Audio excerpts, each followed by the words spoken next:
Hi, good evening and good morning and good afternoon, wherever you are. My name is Balaji.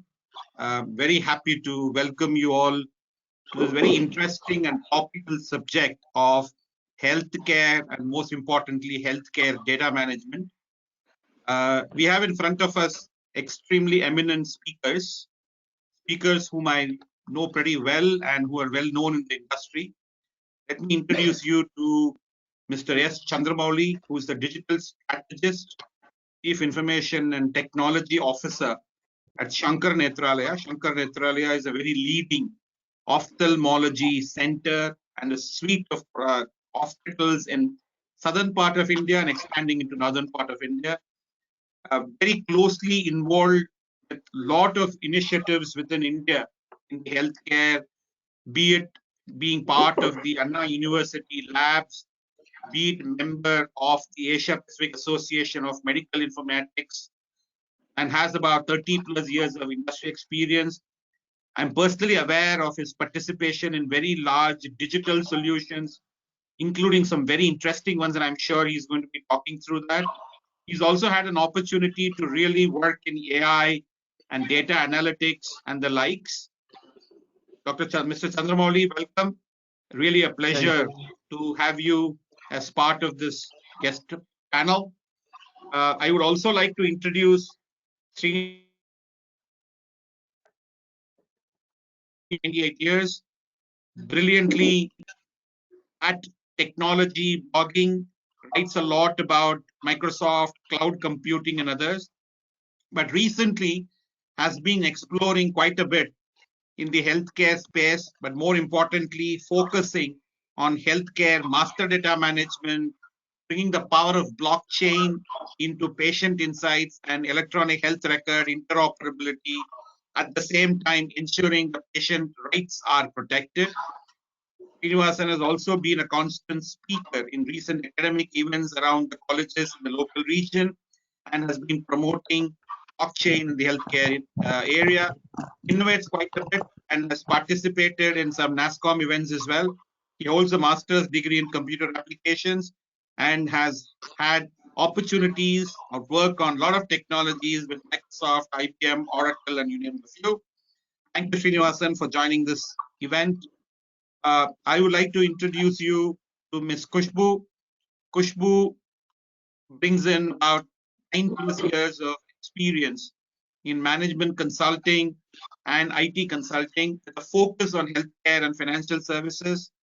She's worked at the University of Chicago Hospitals, Johns Hopkins Advisory Board Company, as well as with the Apollo Hospitals, especially experienced in managing and supporting large transformation programs, introducing optimization and cost efficiency initiatives, has a master's degree in health services administration from the George Washington University and a bachelor's degree in biochemistry and business management from Earlham College.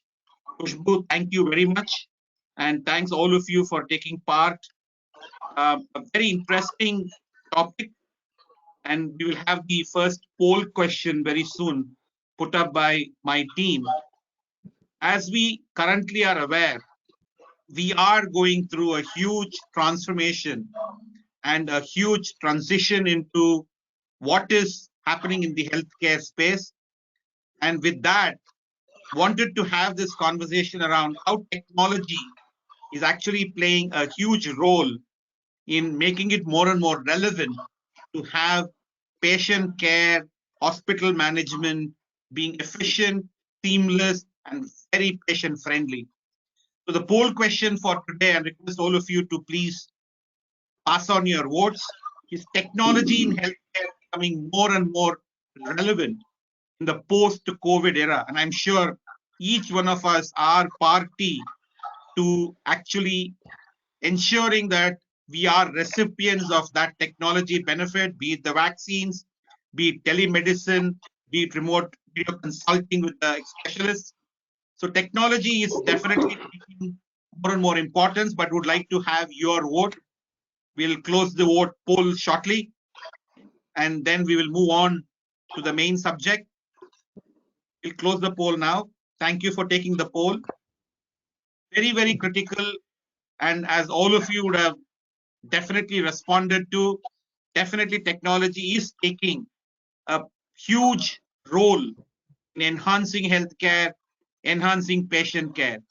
And that definitely augurs well for the topic here. Let me first check with Mr. Mowley, because he's been the practitioner of technology at one of the leading ophthalmology institutes or hospitals across India. What in healthcare do you see the latest trends, Mr. Mowley? Not just in healthcare, but in healthcare technology as well. Your thoughts, sir. Yes. Thank you, Balaji. Thanks to Gav for this opportunity. I put together a setup for some data which of more recent relevance rather than the past, actually. So I'm rather skipping all the older ideas of what had happened before the pandemic. So what is changing? I think what is important for us is to understand what is changing so that we understand the context and we can easily derive it to relevant technologies. Pandemic was kind of a rude shock for everyone. I think for the first time in centuries, probably, the hospitals were closed for the pandemic. So it's quite a bit of a shock that there could not be an hospital despite being an essential service before we could regroup after a few days or a few weeks or whatever, depending upon which type of hospitals were, particularly in India. But this changed. One thing was, there was a fundamental rudimentary shock in terms of what needs to be done. So the patient expectations went up because many patients have been operated upon or they've been done some special surgeries and things like that. They were waiting for doctor's advice. I think the expectations, because of their anxiety, some of their expectations went up. I think the obvious suspect was the telemedicine. What was a telemedicine when we started to what is being now is dramatically changing. So this resulted in something what I call it as a service enhancements, because earlier when you used to visit our hospital, I think the expectation is you go meet in each and every specialty and then you try to get a lot of services and things like that. But suddenly with all this virtual coming into play, is actually the expectation is a multi-speciality kind of a service happening around. For example, in our case, somebody getting an opinion for cataract may probably also have an opinion for retina or something like that together, or probably in the same method. That was a quantum shift thanks to digital. And more importantly, thing is we are also seeing a lot of collaboration, particularly between providers, specialist providers. One of our example, which I can definitely see, is still people are unable to travel because of all the travel restrictions across. So we extended our partnership of our telemedicine with a chain of stores using Titan. So you can walk into a few of the Titan stores across India. The entire electronic medical record is available on a cloud where the data can be captured and it just flows back to the doctor using our telemedicine. They can really call back. So a lot of collaborative innovation is also being thought through. It's just one of those examples, and we can see the real example also coming in through some e-pharmacies and things like that. I think that's a quantum shift, which has not been the case before. So the doctors write the prescriptions, then there's somebody else from a pharmacy will definitely call you back for dispensing the medicines and things like that. So obvious answer is this, all this collaboration and other thing is not everything is owned by the provider. So there is an organizational shift also happening around. So in resulting in a lot of innovation, definitely I would definitely say this is a huge shift to what was pre-COVID times actually. So it's all changing at rapid times.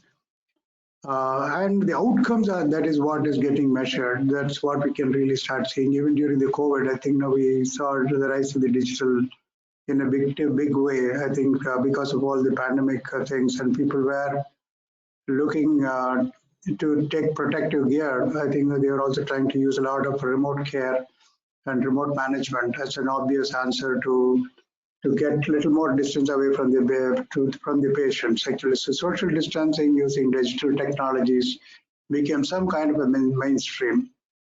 Anand, can you walk to the next slide, please?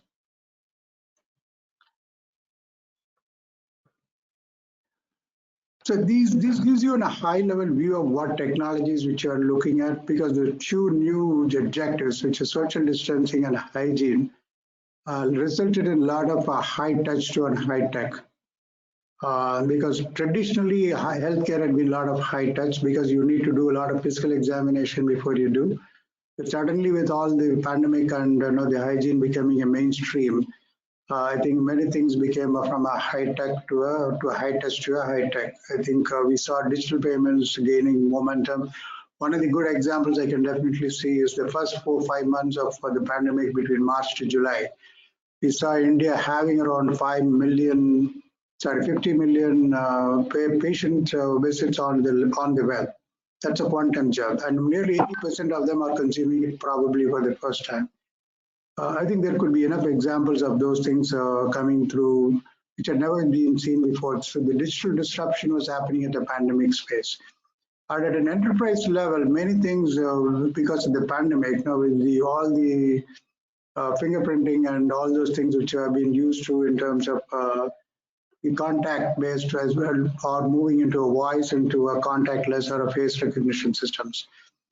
See, all these things are leading to one thing which is pretty much constant, is a lot of data being generated at a never before pace. We had earlier been using electronic medical record and hospital information system, and now the data becomes a key item in this whole business, and everything coming from a point of vending devices, which is a lot more heterogeneous to what we have been using this before. So the pandemic had brought in a hell lot of a data tsunami. I would definitely see, resulting in a lot of analytics, a lot of big data management and stuff like that. I think there's a whole lot of work to be done. I think it's just opening up more than what we can chew right now. And the virtual engagement is also driving a lot of AI adoption, because the thing is, we are seeing a lot of use of NLP. You are seeing a lot of use of your voice-based and video-based solutions driving a lot of conversations. And we are also seeing the rise of the artificial intelligence in some way or the other in few areas, not necessarily a whole lot of stuff. I think few areas are already ripe for AI adoption, and we are seeing a lot of that actually. Can you go to the next slide, please? This gives you an idea about the AI journey and the maturity, but I'll keep it short. Like I just told you, is everything becomes data-centric. The rise of AI is probably in certain areas like, say, teleradiology, for example, is widely accepted. It's already more mature. In the field of ophthalmology, we're already seeing the use of it in diabetic retinopathy, which is already part of our mainstream right now.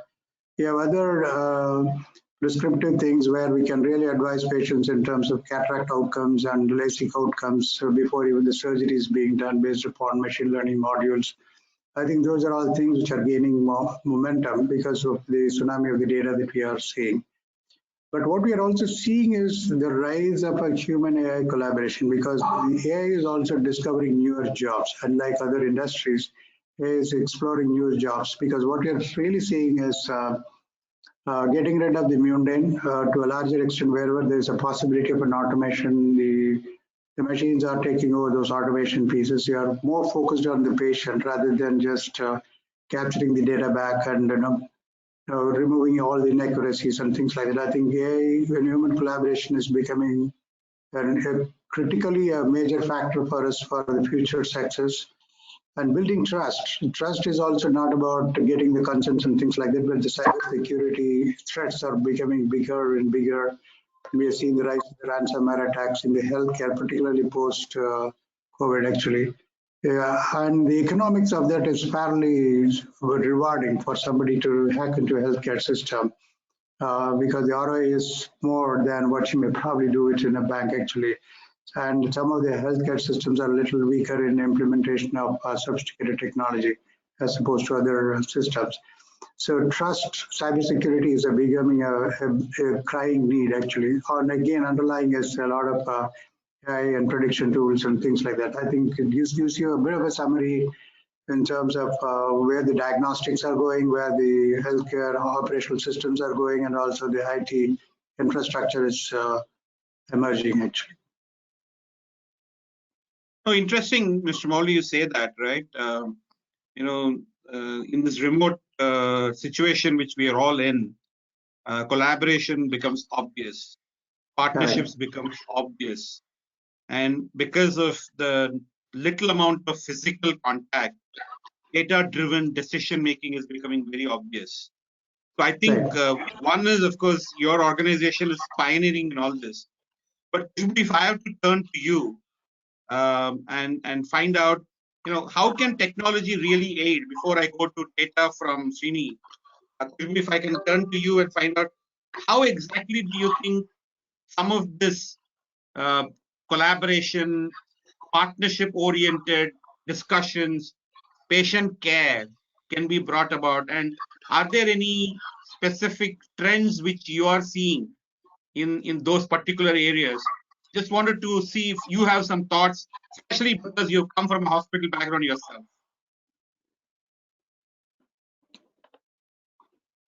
It's for me, Balaji. So Kushbu, I said Kushbu.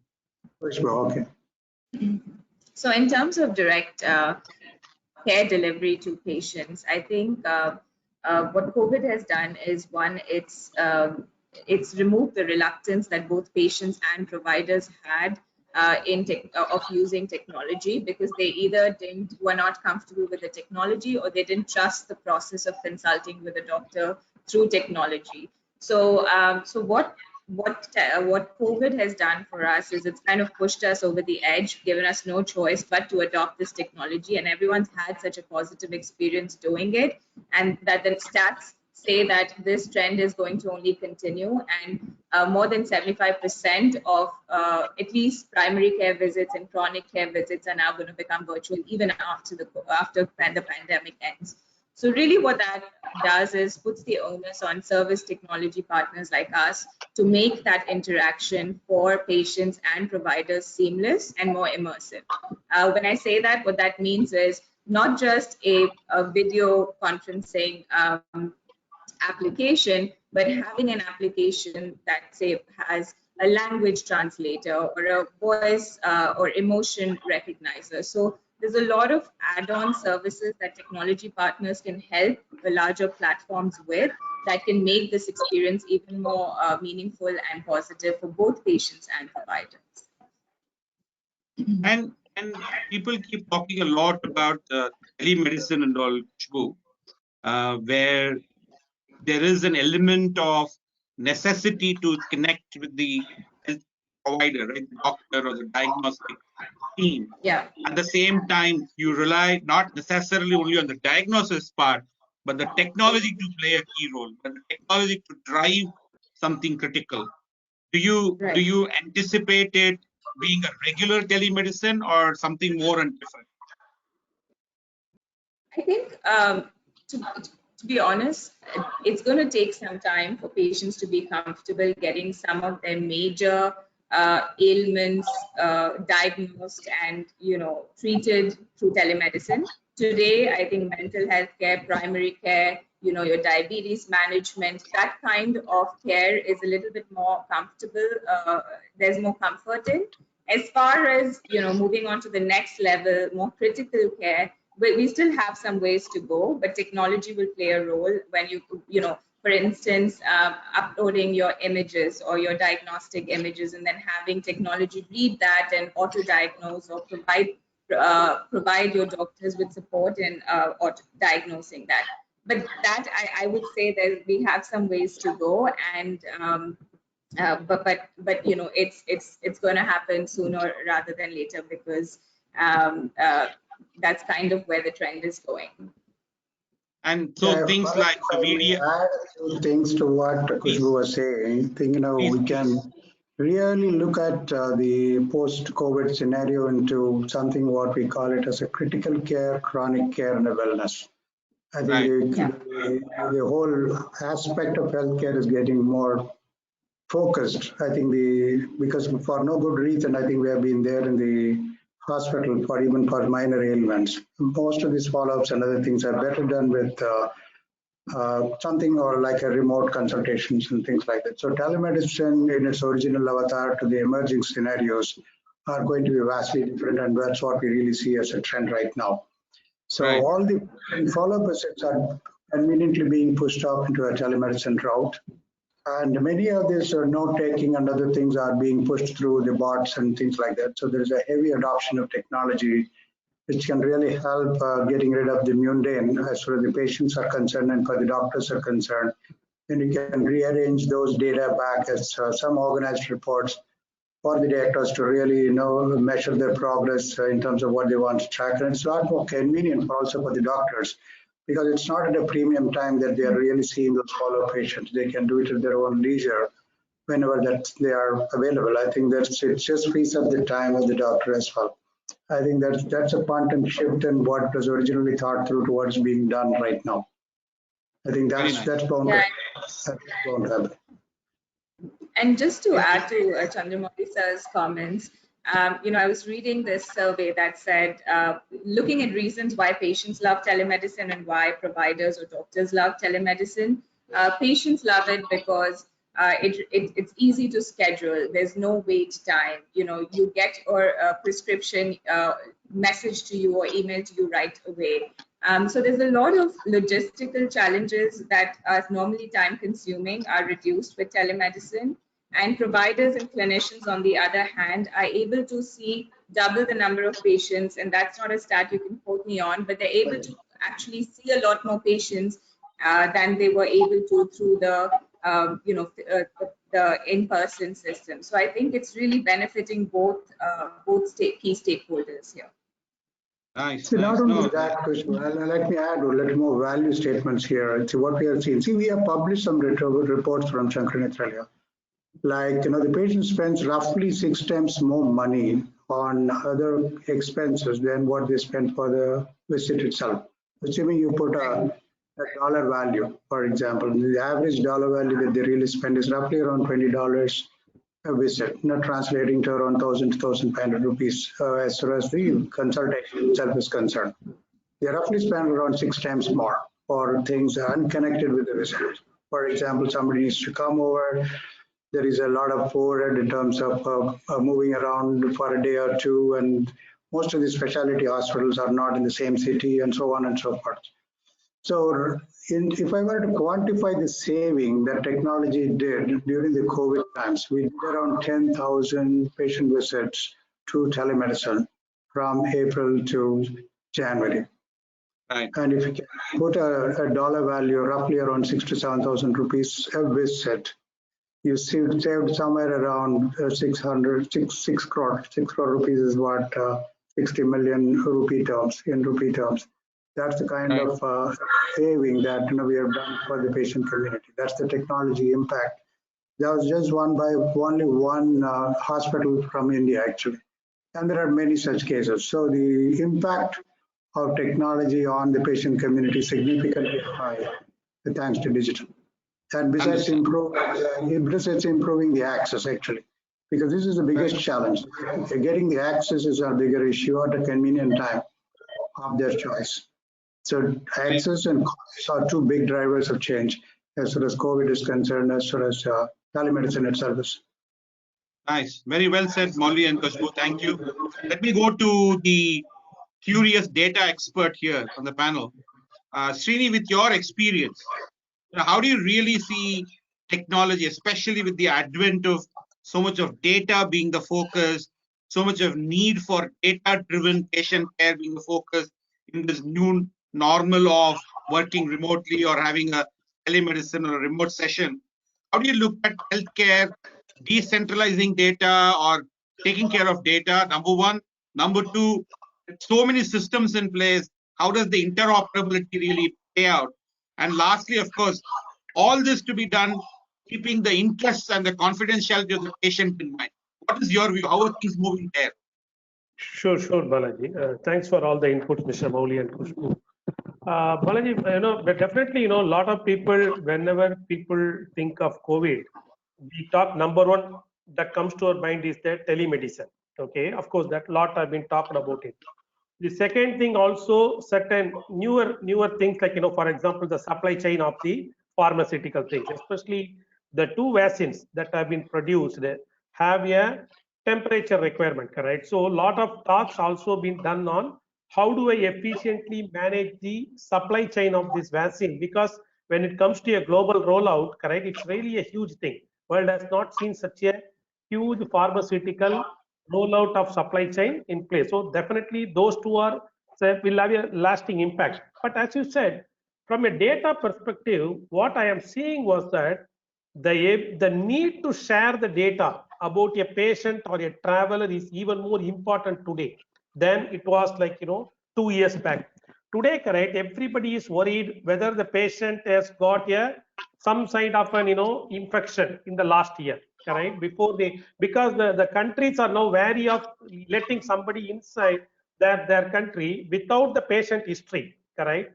So which means that the patient history is no longer confined to the four walls of the hospital, correct. Even if tomorrow any of us wanted to go to USA, we need to provide certain documentation, stating that correct, we are not infected and we have been properly vaccinated, correct. And how do those documents can be now authenticated, correct, because anyone can produce some document, but how do these documents, so that means the data interoperability with the trusted sources is becoming very, very important. We need to showcase this thing. In fact, when I was looking into the emerging trends from Gartner, each year they are publishing.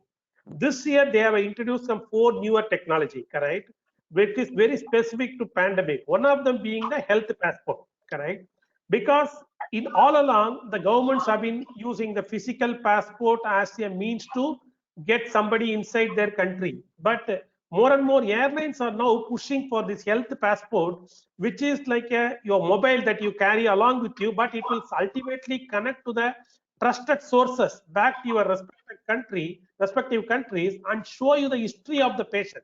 So I don't think it is now restricted to COVID alone. Tomorrow, correct, any kind of a disease, any kind of, people don't have to worry about letting somebody inside with certain this thing, okay. So the data sharing, I will talk about the technology bit later, but the need for data sharing between the countries, between the hospitals, between the regions, between the providers has become very, very important in the current context, and it is going to grow more.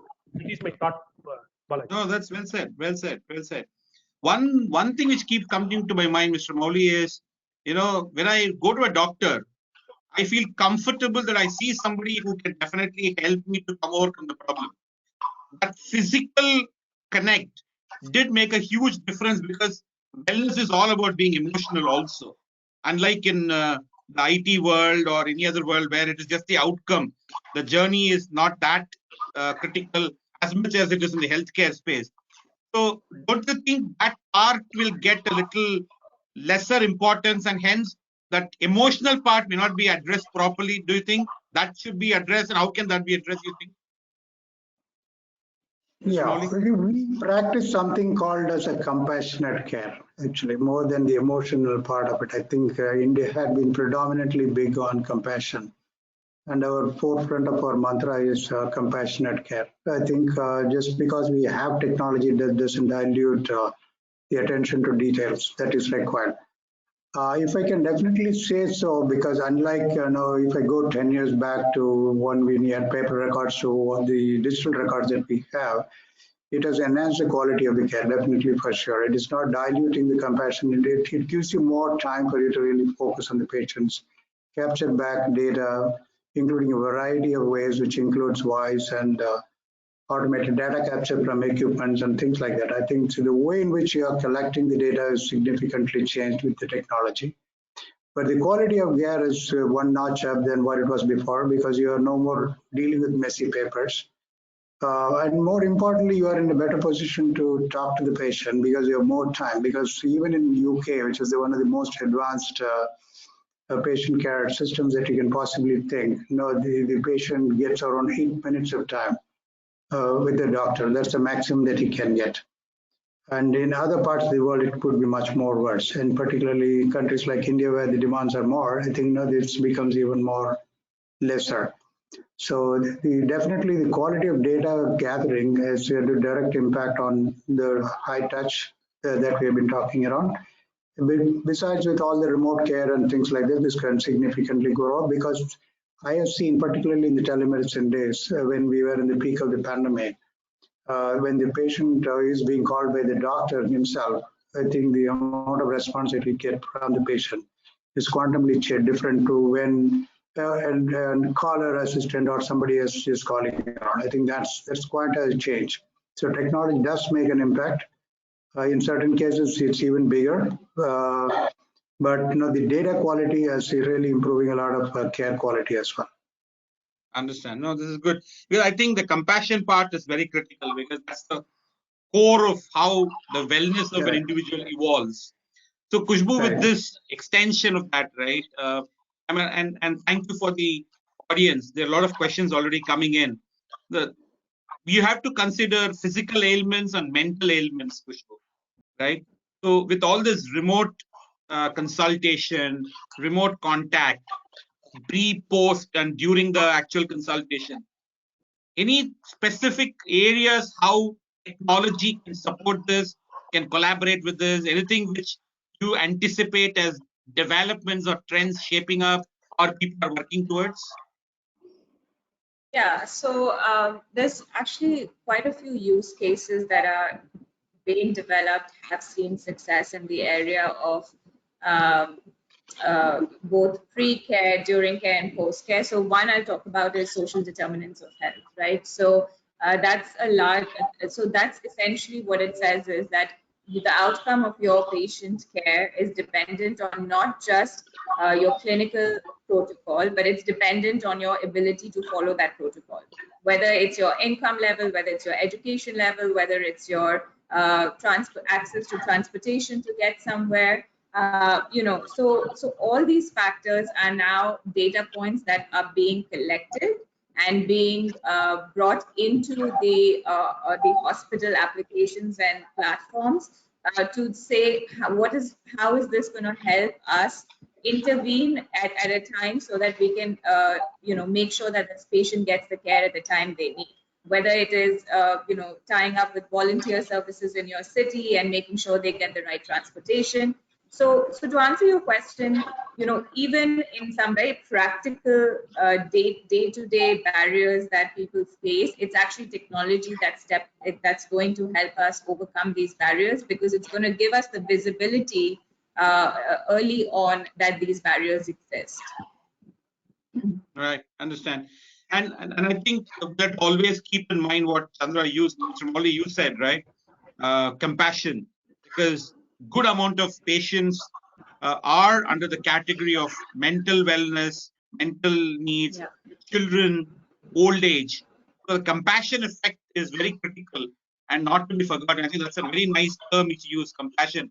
But is there any specific example you could provide of compassion effect? Because one of our audience wanted to really understand a little more as how that's all working out in the real world when it is in this remote consultation. In fact, I was just trying to get a patient feedback, which I thought I'll rather read it out because rather than showing it across. This was just during the pandemic because we get a feedback for every consultation. So I'll just quickly read out what the patient did to see I am 500 kilometers away from your hospital. At some emergencies, I had to consult a local doctor. Without knowing our history, we were prescribed with strong medicines. So if we get this opportunity at regular times also, it will be very useful. Thanks a lot for your service and courtesy. I think this is a patient feedback which we got during the teleconsultation of during the pandemic. Then I'm also going to read out another two things. Doctor was kind enough to understand COVID situation and prescribe the eye drops based on the results advised to post an email up to for further advice. Thank you. Nice. One more is just my MRD number. Very nice, appreciable, and valuable service to Sankara Netralia. We convey our gratitude and thankfulness for your teleservices. No words to suggest as we had. What you've done is more than enough. I think these are actual words which I'm reading from patient feedback. No, very nice. Very sweet. Very sweet. And I'll tell you one case, right? When I was recently taking my mother to a video consulting, two things happened. One, as you rightly said, they had more time, as in they did not have to swap through things. They will send the diagnostic prescriptions after the consultation is over. Nothing has to be done on the spot. It can be an after. So that was a good change. But what happened was they were able to appreciate the surroundings under which my mom was sitting. They were able to relate to the difficulties she was facing in the event she had to take a car and come to the hospital. I think there was a lot more compassion shown by the doctor even prior to jumping into figuring out what the problem is. So I think there is definitive enablement which is happening where compassion really starts playing a role. But if I take that forward, Srini, in all this, at the end of the day, what matters to the doctor is the data of the patient. What matters to the patient is their history of data. So we have all these EHRs, EMRs, various varieties, formats being different. Could you just deep dive a little into how all this data interoperability and the technology supporting it, both could be the providers themselves or a consortium of providers, right? When you talk of collaboration, like a little more color in that, Srini, with your background. Sure, definitely, Balaji. See, definitely, everybody goes to multiple providers, correct? There is nobody in the, in their normal life of say 20, 30 years will go to just to one hospital, correct? So which means that people will definitely visit multiple hospitals. So there is absolute need for two hospitals to share their data, no question. But now the data interoperability is not something new. It has been already there for last 5-6 years.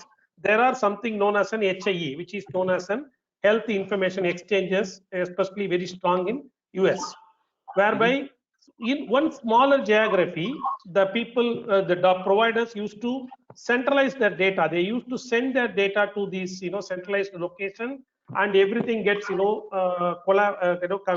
summarized, and the people used to get one single view of the patient's data. But the problem with that approach is that, correct, there is a limit to the level that you can go with respect to centralization. As long as we are within a smaller geography, that is fine. But we now talk about telemedicine, where the specialist could be in a different city. The one example that Mr. Moli told, that correct, the person is now 500 kilometers or some 500 miles away from the hospital, correct? He still wanted to take the services from Mr. Moli's organization because they are the specialist in eye care, okay? But he may go to some other, ailment to some other hospital. So which means that centralization is no longer possible as we expand the boundaries of the care or the health care. So that's where the decentralized model is coming into the picture, which is incidentally one of the core tenets of blockchain platform. That is the reason, correct, when I was starting on the blockchain platform for this, data sharing initiative, like many other use cases, I also concentrate on banking and other things. Can we share KYC among the banks? Can we share the financial transfers across the bank? But the problem with that approach is, correct, at the end of the day, two banks are always competitors, which means that there will always be an hesitancy in sharing a customer profile of one bank with another bank. Even though it may give them certain benefits with respect to the due diligence and other things, it is still a two competing enterprises working. But only in healthcare, among all the industries, where the two care providing organizations are not competitors, correct? It is a human service. It is a service for mankind. Two hospitals will not consider a patient unique to them. They will not let that patient, oh, you just stay with me, you don't go to the other. That will never happen. So which means that the core attributes of blockchain, which is a single version of truth across the stakeholders, is most visible or most tangible in the healthcare. That is one of the reasons, correct, we at GAVS are promoting blockchain for healthcare interoperability in a decentralized manner, which is most fitment, not in any other industry, but in healthcare. Apart from that, the newer regulations are coming in US and other Europe, correct? Which means that while the sharing of patient data is important in certain situations and mandatory, especially like COVID vaccines, patients still have the right, correct? They may not want to share every of their information to another hospital or to another provider or to a medical research, which means that should we give some option to the patient to control their own data? That's where the consent management coming into the picture. That there also blockchain is providing a ways to provide. So blockchain, by providing the decentralized way of data sharing plus consent management, makes a very viable platform for interoperability. That's our take, Balaji. Nice, See, nice. let me add And a few things. I think I've seen we covered a lot of new tech which are emerging. I'll just add some practical things that are being done on the ground today, even today, with or without blockchain. Not necessarily it's already a blockchain stuff. See, insurance already almost every one of us know that we undertake insurance, health insurance. Today we do share data with health insurance. But the big challenge is in a revenue cycle management, somebody needs to start coding and things like that. What is already happening today is with something like a SNOMED CT coming into the picture, which is standardized nomenclature for clinical terminology. I think the ICD is an integral part of the entire journey, actually. So you don't need to separately code for ICD in the first place. So the data is really taken care. And these are all centralized dictionaries which are made available, and these are global standards. So that's where real data standardization happening. There is a data interchange that really happens automatically when you're transferring data back to an insurance company in some way or the other for your claims and things like that. I think that gets cleaned up. And particularly today with one of the world's largest insurance schemes promoted by the government of India, which has been a roaring success, Ayush Bharat. I think it largely relies on health data. For the first time, I think we're putting up a monster of data on health. I think that's also possible with all the data that is being aggregated from the insurance companies and from the providers, actually. So there is data that is happening around, but there is an opportunity for us to improve. Maybe in the next 3 to 4 years, I think the SNOMED will become the default norm as far as India is concerned, because it's already licensed for use in India for free. I think that's really catch up as far as India is concerned. I think we are in for a tsunami of change post-COVID. Right. No, thank you, Mr. Mowley. Staying on this topic, on the data of integration and interoperability, I would still want to understand. See, earlier the telemedicine was little lesser compared to what it is now.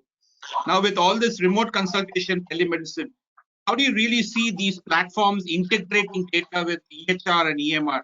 That's also one of the questions from one of the audience. How and what care should be taken? And as an extension, how would you have that comply with the recent Cures Act in the US, which is more about health IT and certifying data transmission? Can you put some color around it as to what happens there? Sure, definitely.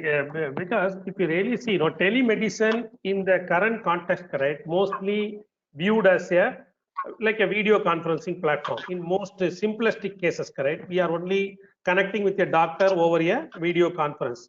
And of course, most of the telemedicine platform, like even Microsoft has introduced the health cloud, whereby it is also the telemedicine platform is integrating with the back-end systems of EHR, so that as the patient talks with the doctor can see the information about the patient is whatever the centralized data stored in this thing. But the issue with the current approach is that, correct, beyond this, beyond the face-to-face communication or the verbal communication, the doctors may not be able to talk beyond, understand beyond about the patient. That is why we are talking about telemedicines with the options like kiosks. So in fact, Mr. Mowley's organization is that's the reason, correct? They have integrated their kiosks with the Titan, where the showrooms are available in every other road. So which means that these kiosks have to be equipped with a lot of devices, like for example oximeter. One example, correct? Suppose you are testing somebody for COVID, you may want to check their oxygen levels, correct? Merely by talking, you may not know it. But if the kiosks are equipped with these, equipments, checking the heart rate or the, oxygen levels and even blood sugar and all those things, a patient need not travel to the doctor or to the hospital, but they could still travel to a nearby location and get it treated. Now, how do I integrate this data with my centralized EHR that I already get? That is where the role of IoMT, which is known as the Internet of Medical Things, is coming into the picture. A lot of cloud providers like Microsoft and AWS and IBM have been providing a lot of APIs. For example, Microsoft, the Edge servers, the Cloud Hub, and the APIs related to that will let you to connect these devices. For example, some patient goes to a kiosk and puts his finger on an oximeter. We could read that info and collect the data in the towards our hub, centralized hub, and process it. So the technology of IoT And these, this wearable technologies, IoT and mobility plus centralized cloud will together solve this problem of getting the PHR, what you known as a personalized health record integrated with the EHR and make the patient care better. That is my take on this knowledge.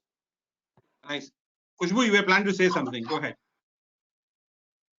I was just gonna say, we had quite a bit of conversation about sharing data outside the four walls of the hospital, either with another hospital or with the government.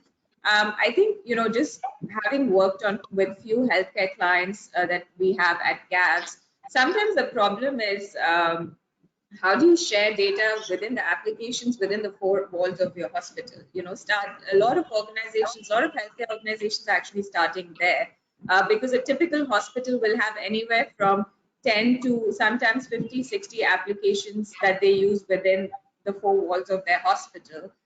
So sometimes, again, the role of service technology providers like GAVS is to help creating central data warehouses so that central data warehouse then becomes the foundation for be it analytics, be it providing patient 360-degree access to patients, or improving patient outcomes. So yeah, I just wanted to add that the challenge is sometimes within the four walls of the hospital, and there's a lot of work to be done there as well.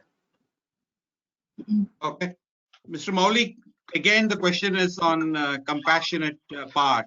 I think you really led the conversation towards that. In some of the critical ailments which are happening, right, like the extreme ailments which are there, where mobility is difficult, where there is a lot of touch which is critical to physically look at the patient for being able to drive some of the diagnosis and further treatments.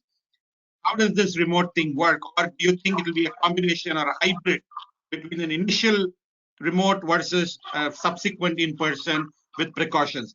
Where do you think the thing is changing? So many examples where high touch and high tech are collaborating. I can give you at least around 3 different examples post-COVID itself. So AI definitely getting into the mainstream for sure. Okay, particularly our journey on AI was co-working along with Google to invent the world's first adaptive retinopathy algorithm, which is already part of our EMR actually. So why it is critical is adaptive retinopathy, and it's similar to what a COVID is. It's asymptomatic. You don't even know. There's a possibility that you don't get treated, then you lose your eyesight. So it's as critical as that. And with lack of doctors, there are only around 3,500 doctors in India who can read through a retinal disease and really come back and say that you need some intervention or something like that. So it's literally as good as non-existent.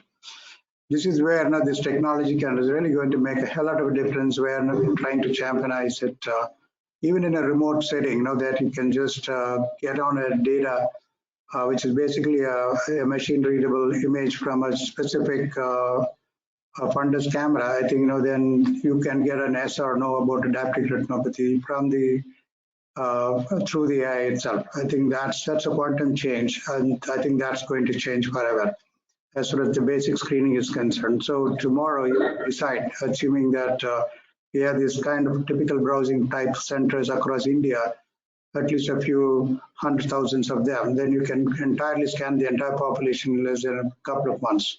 And why this becomes important is you need to do it at least 2 or 3 times a year, so that to check the prevalence of these diseases. Diabetes, particularly in India, is very high.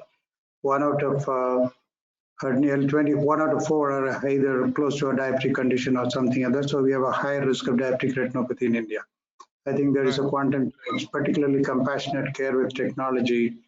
This is one example of where AI or a data-led change can really make a difference to the quality of our eye care.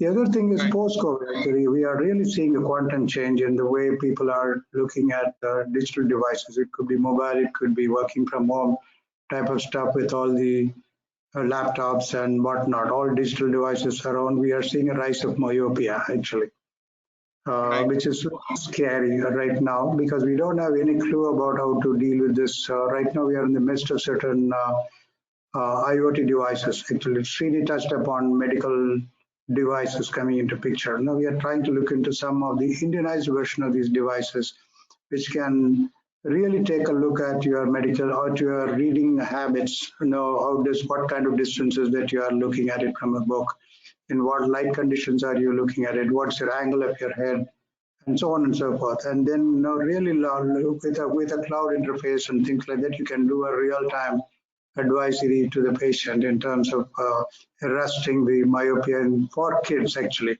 this is worrisome, particularly for kids. I think that there is a rise because of the digital classes right now, and we can extend this to dry eyes and all the other professional, somebody like working in an IT. I think we have other associated ailments here like dry eyes and other related ailments which are largely occupational. Actually, I think these are all things which are bound to change with some of those technology advances. So what we really see today is a change from being reactive care to much more proactive care.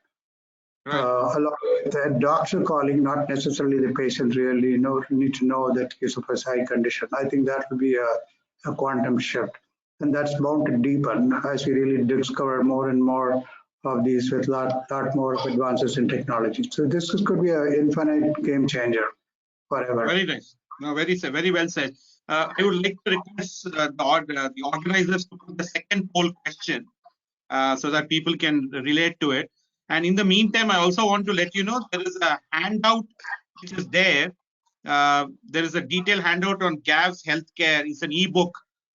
People may look at it and download it and use it. It has got some very good insights from Srini and others from within the healthcare practice.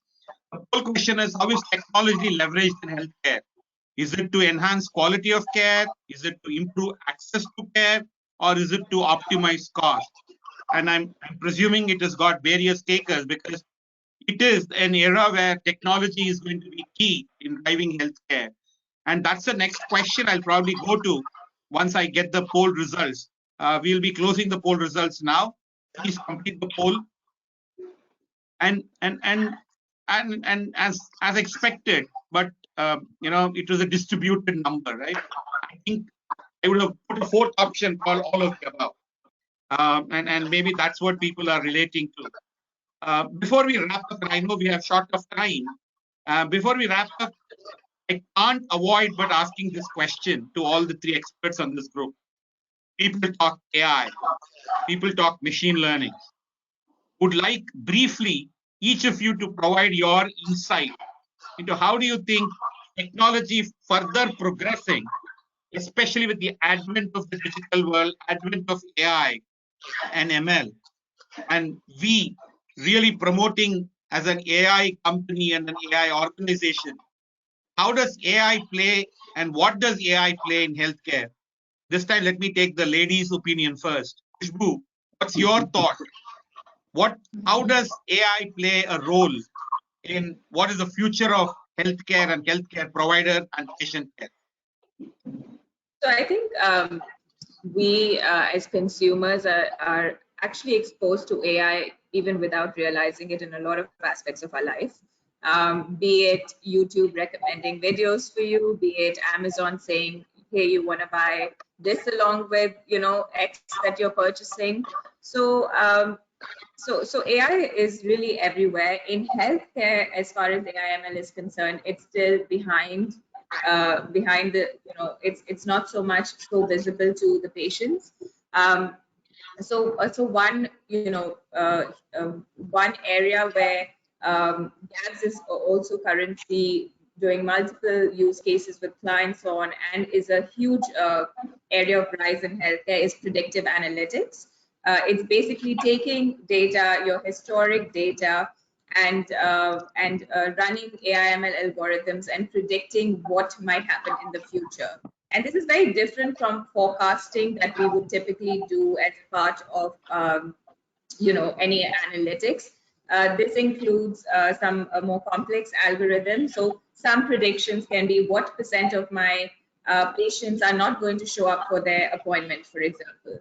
What that lets me do is, if I have a percentage, then I can make sure that I don't have like low productivity of my clinician's time. I can backfill that with some extra appointments. I can make sure that I have the right ratio of nurses to patients at any given point. So that's one use case, and it's a huge cost optimization use case in the industry at the moment.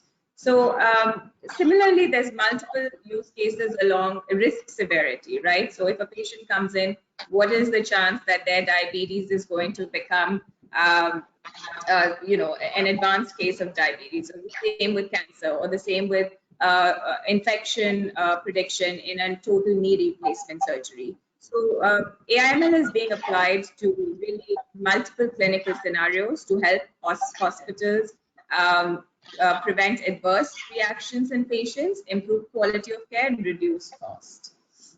All right, good points. I will come to the expert at the end, Mr. Mowley. You're the practitioner. Let me finish off with Srini, and then I'll have it nicely to wrap it up with your views. Srini, your views, please.